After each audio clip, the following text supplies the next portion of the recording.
One day after U.S.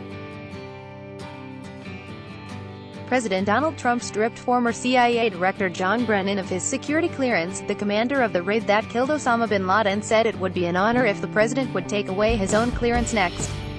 William McRaven, a retired four-star admiral who oversaw the 2011 Navy SEAL raid, directly addressed Trump in a Washington Post op-ed published online Thursday. "If you think for a moment that your McCarthy-era tactics will suppress the voices of criticism, you are sadly mistaken," William McRaven said to U.S.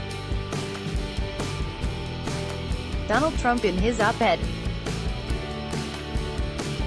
"The criticism will continue until you become the leader we prayed you would be." Olivier Dollery, Abaca press file photo. In the op-ed, McRaven, who retired from the Navy in 2014, described Brennan as a man of unparalleled integrity, whose honesty and character have never been in question, except by those who don't know him. Read more.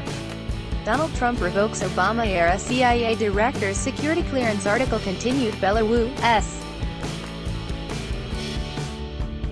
media fights against Trump's fake news commenced. Trump made 18 false claims to CEOs at dinner, 29 total in a relatively quiet week. "Therefore, I would consider it an honor if you would revoke my security clearance as well, so I can add my name to the list of men and women who have spoken up against your presidency," McRaven said in the piece. In revoking Brennan's clearance, Trump on Wednesday accused the former CIA director, one of his most outspoken critics, of making a series of unfounded and outrageous allegations, wild outbursts on the internet and television, about this administration. Trump said that, in addition to Brennan, the security clearances of 9 other former officials are under review. All of them have either sharply criticized Trump or are in the crosshairs of the president's congressional allies as they seek to cast doubt on the special counsel probe led by Robert Mueller. 3 experts have described Trump's move as an unprecedented effort to silence prominent detractors, with some likening it to Sen.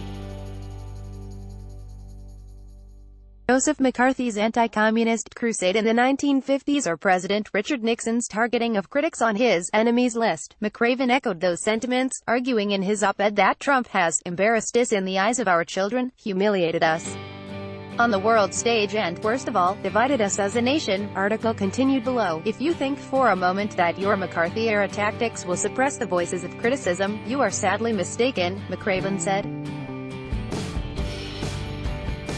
"The criticism will continue until you become the leader we prayed you would be." McRaven previously has been vocal in his criticism of Trump's performance as president. Last year, in a speech at the University of Texas, he pushed back against Trump's assault on the news media as the enemy of the American people. "This sentiment may be the greatest threat to democracy in my lifetime," McRaven said, according to the Daily Texan.